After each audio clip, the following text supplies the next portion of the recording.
Bienvenidos a este vídeo donde abordaremos el tema 1 de la asignatura de Química Orgánica. Para llevar un orden claro, dividiremos la explicación en 8 apartados clave. Primero, definiremos qué es la química orgánica. Luego, estudiaremos las hibridaciones y geometrías moleculares, seguidas por los intermedios de reacción. En la segunda mitad del vídeo, nos enfocaremos en los grupos funcionales y su representación, la polaridad de los enlaces, el dibujo de estructuras de Lewis y el cálculo de cargas formales. Terminaremos analizando el grado de oxidación del carbono y las reglas principales de la nomenclatura de sustitución. Antes de entrar en materia, ubiquémonos en el mapa de la ciencia. La química, de forma global, es el estudio de la materia y sus reacciones. Cuando nos centramos en la estructura, composición y reactividad, nos dividimos según la presencia de carbono. Si no hay carbono, hablamos de química inorgánica, pero si el carbono está presente, entramos en nuestro campo, la química orgánica. Como dato impresionante, más del 95% de todas las sustancias químicas que la ciencia conoce hoy en día contienen carbono. A caballo entre ambas disciplinas se encuentra la química organometálica. Todo esto se apoya en los principios físicos que gobiernan las propiedades estudiados por la química física y en las herramientas de análisis de la química analítica para identificar la naturaleza de la materia. Entonces, ¿por qué el carbono tiene su propia disciplina? La respuesta está en la peculiaridad de sus enlaces covalentes. El carbono tiene una capacidad casi única de compartir electrones consigo mismo de forma extremadamente estable, creando cadenas y estructuras complejas esenciales para la vida. Además, se enlaza fuertemente con hidrógeno, oxígeno, nitrógeno, halógenos e incluso metales. Dependiendo de cuántos electrones comparta, puede formar tres tipos de disposiciones espaciales. Enlaces simples con geometría tetraédrica y ángulos de 109,5 grados, como el metano, enlaces con disposición geométrica plana, como ocurre en los alquenos, o enlaces triples con una disposición completamente lineal, como vemos en el etino o acetileno. Esta geometría tridimensional es, de hecho, la responsable directa de la actividad biológica de las moléculas. Para explicar la geometría tetraédrica, acudimos a la teoría de la hibridación. En su estado fundamental, el carbono no podría formar cuatro enlaces idénticos. Lo que ocurre es un proceso de promoción energética. Un electrón del orbital 2s salta al orbital 2p que estaba vacío. Ahora tenemos cuatro electrones desapareados. Esos cuatro orbitales, un s y 3p, se combinan o hibridan para dar lugar a cuatro nuevos orbitales idénticos y llamados orbitales híbridos sp3. Estos orbitales buscan la máxima separación geométrica en el espacio, adoptando una forma de tetraedro con ángulos de 109,5 grados. En el metano, cada orbital sp3 del carbono se solapa con el orbital s de un hidrógeno. En el etano vemos además un solapamiento frontal sp3-sp3 que constituye el enlace simple carbono-carbono, con una distancia de enlace característica de 1,54 angstroms. ¿Qué pasa cuando el carbono forma un doble enlace? Pasamos a la hibridación sp2. Tras la promoción del electrón, esta vez solo se combinan el orbital s y dos de los orbitales p. El tercer orbital p se queda intacto, sin hibridar. Los tres orbitales híbridos sp2 se organizan en un plano con una geometría trigonal plana y ángulos de separación de aproximadamente 120 grados. El orbital p puro se coloca de forma completamente perpendicular a este plano. Si miramos el eteno o etileno, el doble enlace se construye de dos maneras distintas. Primero, un enlace frontal fuerte de tipo sigma mediante el solapamiento sp2-sp2. Segundo, un enlace de tipo pi que se genera por el solapamiento lateral de los orbitales p puros que se encuentran paralelos. Este doble enlace reduce la distancia entre los carbonos a 1,33 angstroms.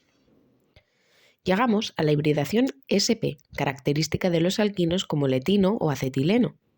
Aquí, el orbital s se mezcla con un único orbital p.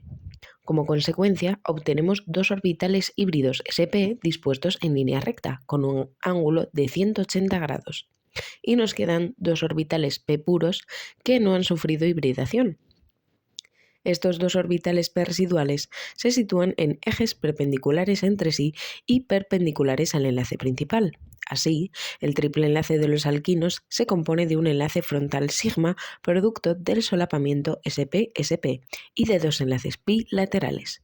Al compartir tres pares de electrones, los átomos se atraen con más fuerza, acortando la distancia del enlace carbono-carbono a tan solo 1,2 angstroms. En el transcurso de una reacción química se generan especies transitorias de alta energía llamadas intermedios de reacción. Analicemos los dos primeros, los carbocationes y los radicales libres. Sorprendentemente, tanto el catión metilo como el radical metilo tienen un carbono con hibridación sp2 y una geometría trigonal plana. La diferencia crucial radica en su orbital p perpendicular. En el carbocitón, este orbital está completamente vacío, lo que le otorga una carga positiva y una gran avidez por los electrones.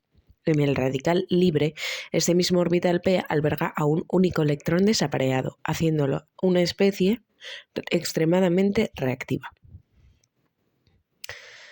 El tercer intermedio crucial es el carbanión, ejemplificado aquí por el anión metilo. A diferencia de los dos anteriores, el carbono de un carbanión mantiene una hibridación sp3 y por tanto una disposición geométrica tetraédrica. ¿Por qué? Porque el par de electrones sin compartir ocupa por completo uno de esos cuatro orbitales híbridos sp3. Esto dota a la molécula de una carga neta negativa, visible en las zonas rojas de su mapa de potencial electrostático. Esta estructura es perfectamente análoga a moléculas neutras bien conocidas como el amoníaco o el agua, donde los pares solitarios determinan la geometría final del sistema. Para consolidar lo que hemos visto sobre hibridación, la diapositiva 10 nos propone un pequeño reto práctico: identificar la hibridación de los átomos señalados en estas estructuras. Como pista rápida antes de avanzar, fijaos en los enlaces. Los carbonos con enlace simple serán sp3, los que participan en un doble enlace o tienen geometría plana serán sp2, y aquellos con triples enlaces como el nitrilo de la opción D presentarán hibridación sp. Os animo a pausar el vídeo e intentar resolverlos. Pasamos al punto cuarto, los grupos funcionales, que son el corazón de la reactividad orgánica. Dependiendo de a cuántos carbonos esté unido el átomo central, podemos clasificar los halogenuros de alquilo, alcoholes o aminas en primarios, secundarios o terciarios. En este enorme inventario encontramos desde funciones simples como los alquenos y alquinos, pasando por compuestos con oxígeno como éteres, alcoholes, aldehídos, cetonas y ácidos carboxílicos, hasta derivados de ácido como ésteres, amidas y cloruros de acilo. Además, es fundamental saber cómo dibujar estas moléculas. Aquí abajo vemos tres formas de representar el 1-propanol. La estructura desarrollada, mostrando de forma explícita absolutamente todos los enlaces carbono-hidrógeno y carbono-oxígeno. La semidesarrollada, que agrupa los hidrógenos para que sea más legible. Y la representación lineal o esquelética, donde las líneas representan enlaces, los vértices son carbonos implícitos y solo se dibujan los heteroátomos como el grupo OH. Esta última es la que más utilizaremos por su rapidez y limpieza visual. El comportamiento químico de las moléculas depende de la polaridad de sus enlaces. Utilizando la escala de la electronegatividad de Pauling, sabemos que si dos átomos comparten electrones por igual, debido a que sus electronegatividades son muy similares como los enlaces carbono-carbono o carbono-hidrógeno, el enlace es covalente, no polar o apolar. Sin embargo, si el carbono se une a un átomo más electronegativo como el oxígeno, el azufre o el nitrógeno, los electrones se desplazan hacia ese átomo. Esto genera un enlace covalente polar, induciendo una carga parcial positiva en el carbono, convirtiéndolo en electrófilo, y una carga parcial negativa en el heteroátomo. Si nos vamos a los extremos, cuando la diferencia de electronegatividad es drástica, los electrones directamente no se comparten y se forma un enlace iónico. Este concepto de polaridad es el que rige la biología. Las membranas celulares están formadas por bicapas de fosfolípidos. Tienen una cabeza polar que es hidrófila, le gusta el agua, y unas colas apolares formadas por cadenas de carbono que son hidrófobas o lipófilas, permitiendo el aislamiento y transporte selectivo en nuestras células. Para asegurarnos de que estamos dibujando las moléculas correctamente, usamos las estructuras de Lewis respetando la regla del octeto. Por norma general, cuando un átomo es neutro, cumple un patrón fijo. El hidrógeno forma un enlace, el carbono 4 enlaces sin pares libres, el nitrógeno 3 enlaces y un par libre, y el oxígeno 2 enlaces con 2 pares solitarios. Si estos patrones cambian, el átomo adquiere una carga formal. La calculamos con una fórmula matemática muy sencilla. Tomamos los electrones de valencia del átomo libre, le restamos los electrones que tienen forma de pares libres y le restamos la mitad de los electrones que está compartiendo en sus enlaces. Veámoslo con el nitrógeno. En el amoníaco tiene 3 enlaces y un par libre. Su carga es 0, es neutro. Si se protona para dar el ion amonio, pasa a tener 4 enlaces y ningún par libre. Al aplicar la fórmula, vemos que adquiere una carga formal de +1. Si por el contrario pierde un protón convirtiéndose en el anión amida, se queda con 2 enlaces y 2 pares libres, resultando en una carga formal de -1. Dominar este cálculo es vital para no cometer errores en los mecanismos de reacción. En el apartado 7 analizamos el grado de oxidación del átomo de carbono, un concepto que a veces confunde porque funciona de forma ligeramente distinta a la química inorgánica. En orgánica podemos evaluar el estado de oxidación contando de forma relativa los enlaces hacia átomos más electronegativos que él. En un alcano puro consideramos un grado de oxidación basal o 0. Si oxidamos la molécula introduciendo un enlace al oxígeno para formar un alcohol, su grado de oxidación sube a 1. Si seguimos oxidando mediante la pérdida de hidrógenos para dar un aldehído o una acetona, el carbono pasa a compartir 2 enlaces con el oxígeno, por lo que su grado de oxidación es 2. Un paso más nos lleva al ácido carboxílico, con grado de oxidación 3. El límite absoluto de la oxidación es el CO2, donde el carbono comparte sus 4 electrones con oxígenos, alcanzando el grado de oxidación 4, el cual ya se considera plenamente inorgánico.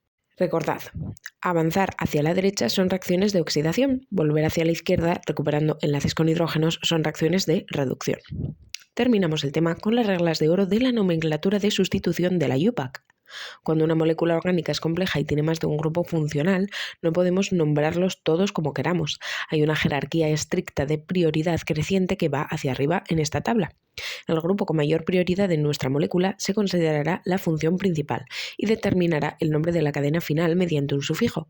Por ejemplo, si un ácido carboxílico, este gana a todos los demás y la nomenclatura terminará obligatoriamente en el sufijo oico. Todos los demás grupos funcionales que tengan menor prioridad pierden su derecho al sufijo y se degradan a la categoría de simples sustituyentes, por lo que se nombrarán al principio de la molécula utilizando su correspondiente prefijo. Un grupo alcohol, si es función principal, termina en -ol, pero si hay un ácido en la molécula, el alcohol pasa a nombrarse simplemente como un prefijo hidroxi. Conocer al dedillo esta tabla de prioridades nos evitará fallos sistemáticos al nombrar cualquier compuesto. Con esto concluimos la revisión completa de las bases estructurales de la química orgánica. Espero que este desglose detallado os sea de máxima utilidad para vuestro estudio. Hasta la próxima.